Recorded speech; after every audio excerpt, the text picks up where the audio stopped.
Hello, everyone. This is Rev Brad, and you're listening to the Soccer Chaplains United podcast, From the Touchline. If you're a podcast regular and you've been listening to our Lesson from Lasso series, then you can go ahead and skip ahead a minute and a half to start the pod for the day. Well, it's been almost 25 years for me as a volunteer chaplain and press officer in and around professional football. Soccer, as we like to call it here in the U.S. And with that in mind, I've been offering this occasional series entitled Lessons from Lasso, essentially giving a chaplain's perspective on some of the things we see in the hit TV show meshed up with my own experiences in the game.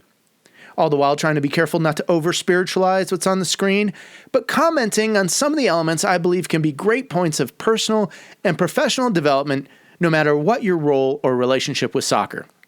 So whether you're an athlete, a coach, a staff member, or executive, or even a fan of soccer or of the Ted Lasso show, I hope you'll find this series fun, creative, and having a little bit of everything for everyone that's in and around the game. Thank you for listening to the From the Touchline podcast. Here we go with another lesson from Ted Lasso. He's found the space, and he's found the back of the net. Just a little off foot, thinking he's going to go far post. Not strong enough with his right hand. Whips that one in. Far post, almost made him ends, and they have. He has the hat-trick. The second in his career. The third of the night. The hat-trick hero. Talked about you're not going to be able to sustain that kind of pressure. To the corner. Goes towards the near post. And you're the angle, and what a goal! What a goal! Well, we finally made it to the end of episode 3 in season 1, and we see Coach Lasso sitting and sharing a spicy curry meal with the scurrilous newspaper reporter Trent Crimm. Trent is probing. He's still trying to figure out what makes Lasso tick. Is Lasso for real? Is he genuine?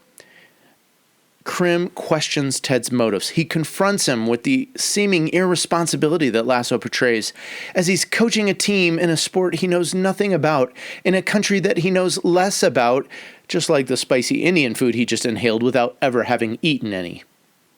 Lasso doesn't slow down for a minute, though. He acknowledges the importance of the football club for the town. He accepts there's a weighty responsibility to both the team and to the community, and he assures Crimm he's not trying to be irresponsible at all. And then Lasso asks Trent a telling question. Trent, what do you love? Is it writing?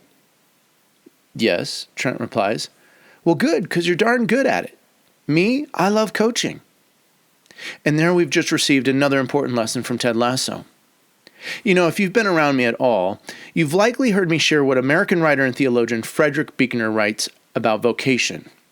Allow me to read a short passage from his book entitled Wishful Thinking. In it, he defines or he describes what vocation really comes to mean. He says this: it comes from the Latin vocare, to call, and means the work a man is called to by God. There are all different kinds of voices calling you to all different kinds of work, and the problem is to find out which is the voice of God rather than that of society, say, or the superego or self-interest. By and large, a good rule for finding out is this: the kind of work God usually calls you to is the kind of work A, that you need most to do, and B, that the world most needs to have done. If you really get a kick out of your work, you've presumably met requirement A, but if your work is writing TV deodorant commercials, the chances are you've missed requirement B.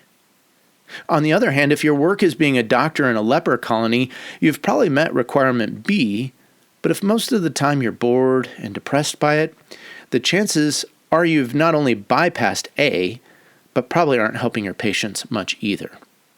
Neither the hair shirt nor the soft berth will do. The place God calls you to is the place where your deep gladness and the world's deep hunger meet. Let me say that again. The place God calls us to is the place where our deep gladness and the world's deep hunger meet. My friend, when Lasso talks about doing the thing you love, the thing he loves is coaching. Well, you can tell he's done some deep searching and internal work to understand that he's been made this way. He's been wired to coach, and to coach more than just tactics, we might add. So I wonder, do you know what you love? Do you know and understand how God has made you and created you to be? The Apostle Paul gives us a good exhortation along these lines in Colossians 3:23. He writes, "Whatever you do, work at it with all your heart as working for the Lord, not for human masters."